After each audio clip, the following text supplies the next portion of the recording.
Namaskar. Hello, friends. Today we will start a new topic, namely desires. It is a very important topic and is at the core of spiritual philosophy.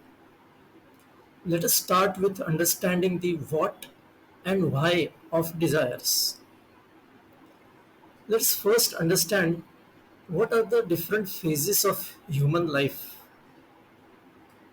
A human being is born in this world of objects as a mind body organism, that is, in short, MBO, for fulfilling the fundamental desire of the supreme singular entity to enjoy the duality. The MBO, however, carries all kinds of worldly desires through its life. Indian school of spiritual philosophy divides human life into four different phases. These phases, called as ashram, are as follows: Brahmacharya ashram, Grihasthashram, Vanaprasthashram, and Sannyas ashram. By a rule of thumb, Brahmacharya ashram corresponds to childhood and early youth, during which one is typically engaged in learning activities so that one acquires the necessary knowledge and capabilities for fulfilling one's desires and responsibilities in life in a righteous manner. The responsibilities of Grihasthashram consist of earning one's living in a fair and just way, that is, dharmic or righteous way, without causing harm or loss to anybody else. Raising a family to bring up the next generation of good human beings and sharing the fruits of one's labor with the other needy constituents of the society. The responsibilities of Vanaprasthashram and Sannyasashram are essentially towards achieving moksha, that is, liberation, a permanent release from the otherwise perpetual cycle of life and death for fulfilling lowly desires. Now, let us see what are the different types of desires.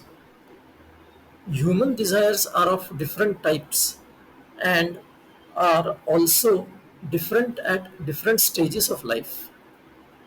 They are categorized into three categories as follows: Sattvic, Rajasic, and Tamasic. The Tamasic desires rise out of an ignorance of what a human being is and what the purpose of human life is. Accordingly, a desire in this category is usually useless as far as the desirer is concerned, and more often than not, it causes harm to others. Such desires are to be avoided at all times. A typical example of such a desire is wishing harm to someone because one is jealous of him. In such a case, the desirer may resort to black magic to fulfill his objective. However, as can be seen, the desirer himself does not get anything out of the fulfillment of such a desire except a sadistic pleasure. Another example of a tamasic desire is just wanting to laze around as much as possible. The fulfillment of this desire achieves nothing useful for anyone. The Rajasic desires are those that, when fulfilled, give pleasures to the desirer's body or ego. A typical example would be the desire to eat good tasting food. These desires are fine so long as they are within limits of reasonableness and until one is still in one of the two initial ashrams, namely Brahmacharya and Grihastha. The sattvic desires typically pertain to the higher, non bodily aspects of human life, and are those that are aimed at understanding the purpose of life and striving towards attaining moksha. For example, a desire to read a scripture, a desire to go on a pilgrimage, a desire to perform a special ritual for a deity. All these desires are without any expectation of a return favor from the deity, and that qualifies them as sattvic. In the last two stages in one's life, namely vanaprastha and sannyas, one is expected to move further and further away from the tamasic and rajasic desires and nurture only sattvic desires.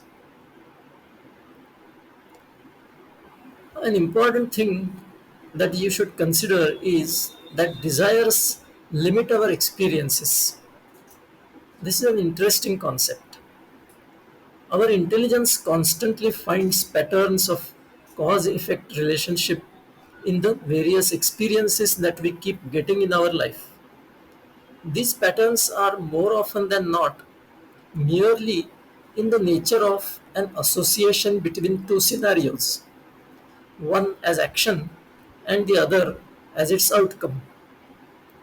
But many times, especially in non trivial happenings, all the factors that may have caused a particular outcome are not known to us. So the pattern of cause effect worked out by our intelligence is imperfect. Our mind, in conjunction with our senses and ego, slots each experience as happy, unhappy, indifferent, etc. Then our mind harbors desires for happy experiences and wants to avoid the unhappy experiences. Now, when we get a desire for a particular thing, our intelligence looks for a pattern from the past memories to come up with an appropriate course of action that is likely to achieve fulfillment of that desire. Same thing applies to the case when we desire to avoid an unhappy experience. So, when we let our intelligence drive our action, we are necessarily limited to a choice of action based on the past patterns. But the patterns being liable to be imperfect, the action based on the past patterns may not result in the expected outcome. That is why the wise exhortation in Srimad Bhagavad Gita, Karmanyevadhikaraste ma phaleshu kadachana. You have a right only to perform action and not to the fruit of your action. However, if we do not have a desire for any particular thing, then that thing may still happen without our resorting to one of the past patterns related to achievement of that thing. In other words, the same thing may happen in a way that was not known to us earlier. In effect, by not letting our desire limit ourselves to the past patterns, we have allowed the creation to unfold a completely new way of making the same thing happen. Moreover, our desires are formed out of our past experiences. So, our desires are, in a way, limited by our past experiences. We will not desire something that is completely unknown to us, and on top of it, our actions are along the set patterns.